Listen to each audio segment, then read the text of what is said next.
Olá pessoal, vamos de Delírios de Praga, uma contribuição de Graziela Kronka, que está lá na República Tcheca. Ela enviou uma contribuição já há uma semana e só hoje eu estou aqui para gravar e está num formato de podcast, vamos fazer assim mesmo. Eu sou Samuel Mendonça, você está no Topa Pensar, você está chegando agora? Não conhece nosso trabalho? Então vá conhecer os outros vídeos, se você achar que faz sentido, dê seu like ou dislike, encaminhar para outras pessoas pode fazer sentido, porque hoje o nosso vídeo é meio que o momento cabeção lá do Foro de Teresina, porque a Grazi vai dar uma série de sugestões e eu penso que você vai gostar demais das sugestões dela. Vamos ao texto? Eu vou lendo o texto e vou deixar também, obviamente, no nosso blog, depois você pode ler o seu texto, se você preferir. Delírios de Praga, veja filmes, escreva e dance. Dance. Você vai entender esse dance e dance, sobretudo no último parágrafo. Fique comigo até o final e nada de fraqueza. Querido Samuel, andei meio sumida, mas sempre delirante. Ah, Grazi, eu também, né? Como você sabe, estou envolvida num processo de limpeza, triagem das minhas coisas, encaixotamentos e desapegos. Um tempo atrás, perguntei ao Lucas o que ele achava de eu jogar fora os meus diários, que escrevo desde 2017. De jeito nenhum! Então, os cadernos onde escrevo os sonhos? Não, isso é importante! Me desfazer dos diários de viagens nem passou pela minha cabeça. Com dor no coração e cheia de coragem, joguei fora muitos folhetos das muitas exposições que visitei. E eis que me deparo com um caderno de anotações sobre os filmes que vi. Eu ganhei esse caderno em 2011, quando trabalhei no Festival de Cinema de Cannes. Trata-se de um modelo Moleskine, feito especialmente para os amantes da sétima arte. A cada página havia espaço para anotar nome do filme, do diretor, ano e país da produção, elenco, comentários. Para cada filme, eu anexei também o ingresso. Grazi, você é muito organizada, fala sério. Depois de um tempo, as páginas já não eram mais suficientes. Comecei a inserir papéis avulsos de apreciação dos filmes que já lá não cabiam. Houve um momento, quando eu vivia em Paris, que eu não tinha emprego, mas tinha uma carteira que me dava acesso a todas as salas de uma grande rede de cinemas. Nos dias mais deprimentes, eu chegava a assistir de 3 a 4 filmes, o que hoje já não faço, porque o tempo me ensinou a cortar os excessos. E quase sempre, depois de um bom filme, eu preciso de uma pausa para apreciá-lo, o que pode durar dias. Digerir é fundamental, né? E assim, o meu caderno foi ficando recheado até que eu perdi o controle de sua organização. Controle e organização nunca foram o meu forte. É engraçado, né? A pessoa super organizada dizer que controle e organização não são o seu forte. Tá bom, tá bom, tá bom, acredito. E agora, nesse movimento de mudança, encontrei o caderno transbordando de papéis. Já estava decidida a jogá-lo fora, e nem consultei o Lucas para não correr o risco de ter de mudar de planos. Aliás, planos também não se dão, uh, não se dão muito bem comigo. Muito bem. Planejando sempre e replanejando. Por motivos que desconheço, decidi dar uma olhada no velho Moleskine. Junto com tantas preciosidades, encontrei um dilema, que logo foi resolvido. Não guardei o caderno. Foi para o lixo na semana passada. Puxa vida, por que você não trouxe para mim, Grazi? Tá louco, hein? Mas não antes de eu ler tudo o que lá escrevi, de anotar em um arquivo todas as informações que pareciam ter mais relevância. Ufa! Eu vou querer essa anotação, pelo menos. A primeira constatação não chegou a ser uma surpresa, e fala muito de mim. Sem ter feito uma estatística precisa, posso afirmar que mais de 70% dos filmes lá registrados eram documentários.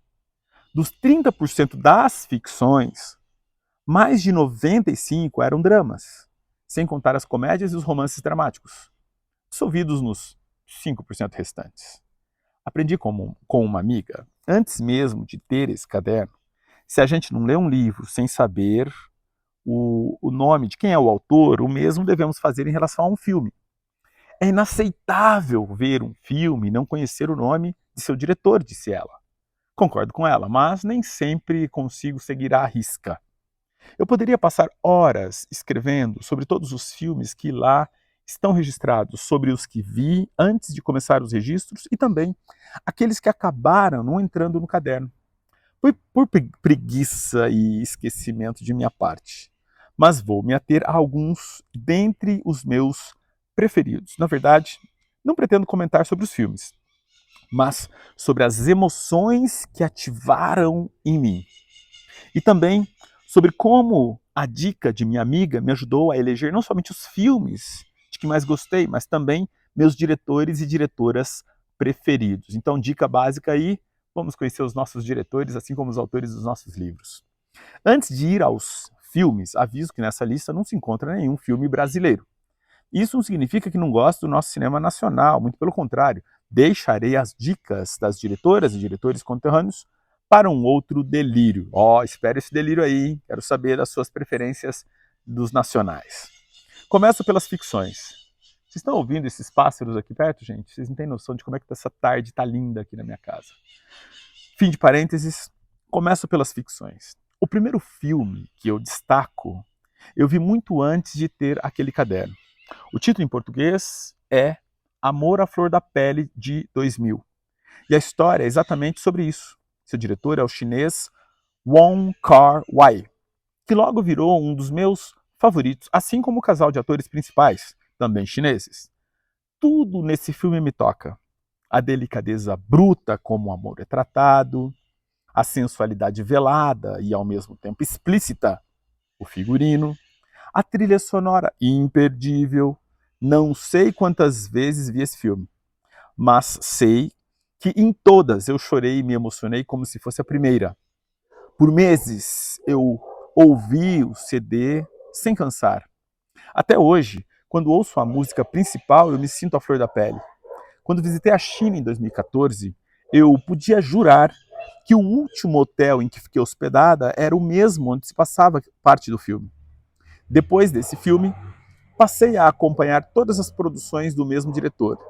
E se eu tivesse que escolher um só filme como meu preferido, seria, sem dúvida nenhuma, Amor à Flor da Pele. Registre então esse primeiro. O segundo filme que quero mencionar é Melancolia, de 2011, um drama apocalíptico de Lars von Trier.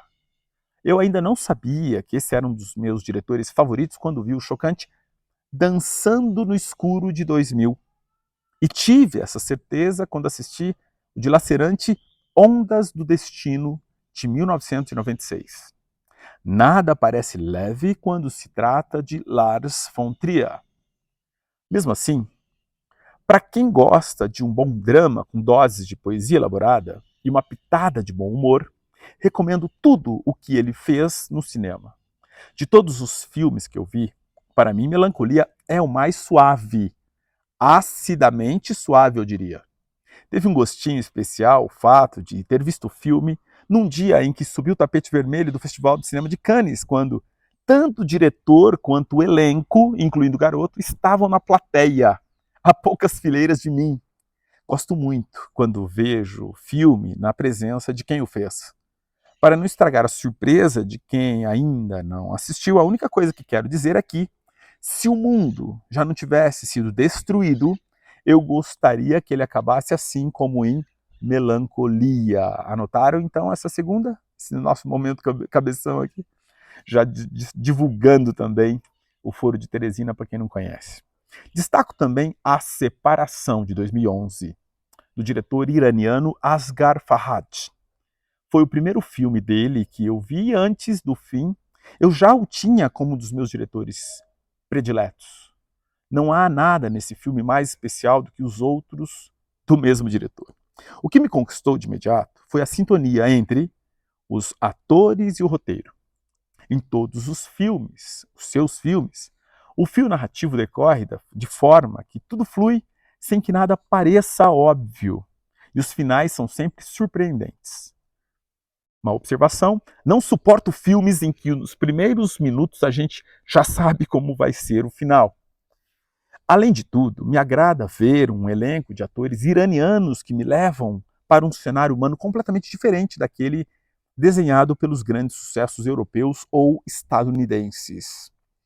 Ainda na ficção, eu não poderia deixar de mencionar o maravilhoso Cavalo de Turim, de 2011, do cineasta húngaro Béla Tarr, com co-direção de sua mulher Agnes Radicki. Eu morava em Paris quando esse filme foi lançado concomitantemente com o anúncio de Bela Tarde, que era o seu último longa-metragem. Na ocasião, junto ao lançamento do filme, foi realizada uma retrospectiva dos filmes do diretor, que estava presente para debates depois das sessões que eu, felizmente, pude acompanhar. Relendo o meu caderno, eu me surpreendi com tantas anotações que fiz durante os debates.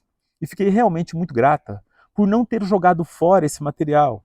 Eu fiquei extremamente impactada com O Cavalo de Turim, um filme longo, denso e repleto de poesia, tudo em preto e branco, que eu poderia assistir por várias vezes seguidas.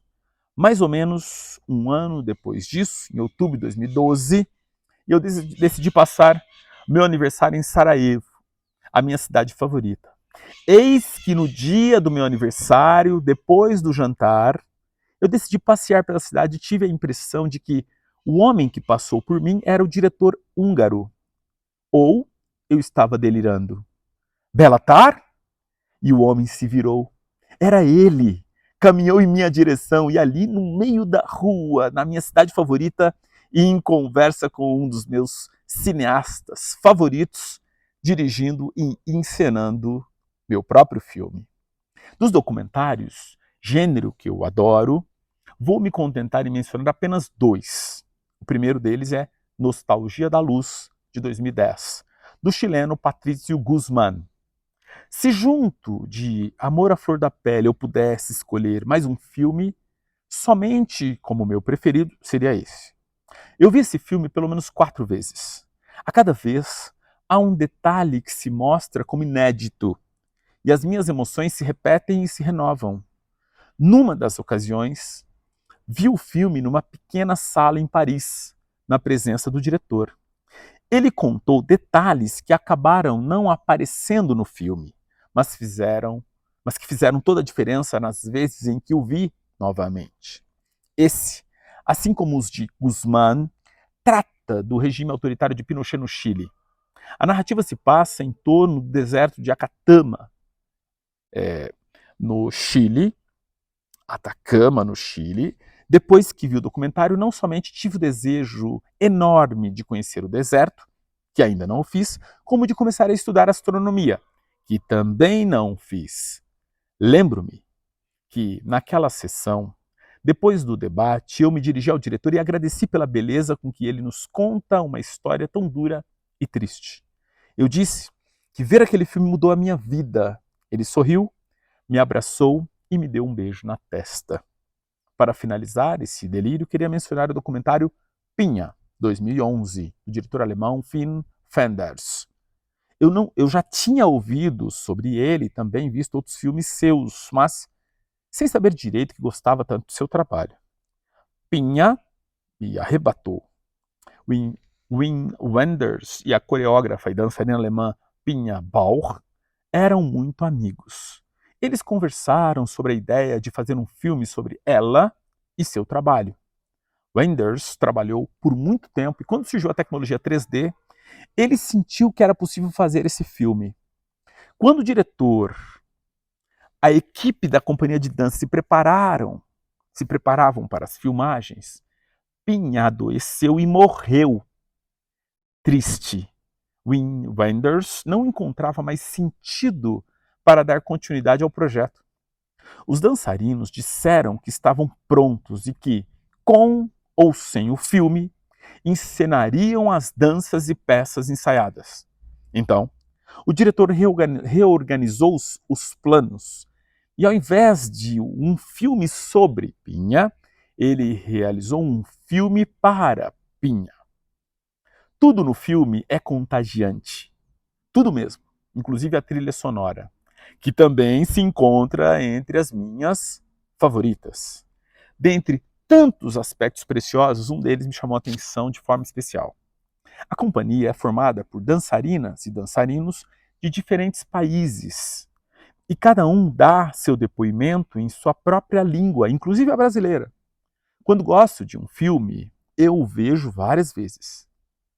Pinha, ou Pina, eu vi 8 vezes no cinema. Eu morava em Paris e sempre tinha um cinema que exibia Pinha. O filme virou o meu antidepressivo. Bastava os sentimentos desagradáveis começarem a querer se instalar para eu largar tudo e correr para uma sessão de pinha. Não teve uma vez que eu não tenha saído curada do cinema. Recomendo fortemente. Tô grifando, hein? Vocês perceberam? Se possível, em 3D. Eu tenho muita dificuldade de me sintonizar com esse tipo de tecnologia, quando quase sempre sinto vertigem, mas para esse filme faz toda a diferença. Por quê? Porque a gente chega a se misturar as dançarinas e dançarinos no meio da coreografia, a gente sente o cheiro dos elementos da cena. Na falta, vai o filme convencional mesmo. O importante é não perder a oportunidade da experiência de vê-lo e de vivê-lo. E o mais importante é nunca esquecer o aviso da artista que dá o nome a essa obra. E aí vem, dance, dance, senão estamos perdidos. Grazi em Praga, em 9 de agosto de 2023. Estou aqui repercutindo no dia 17 de agosto de 2023. Grazi, muitíssimo obrigado. E ela deixa aqui todas as fontes, isso eu vou deixar tanto na descrição do vídeo como também no nosso blog Topa Pensar. E você que ficou até agora já se inscreveu, já deu seu like, já vai mandar para algumas pessoas, porque no mínimo você quer que a pessoa também dance, dance, porque senão estamos perdidos. Fiquem bem.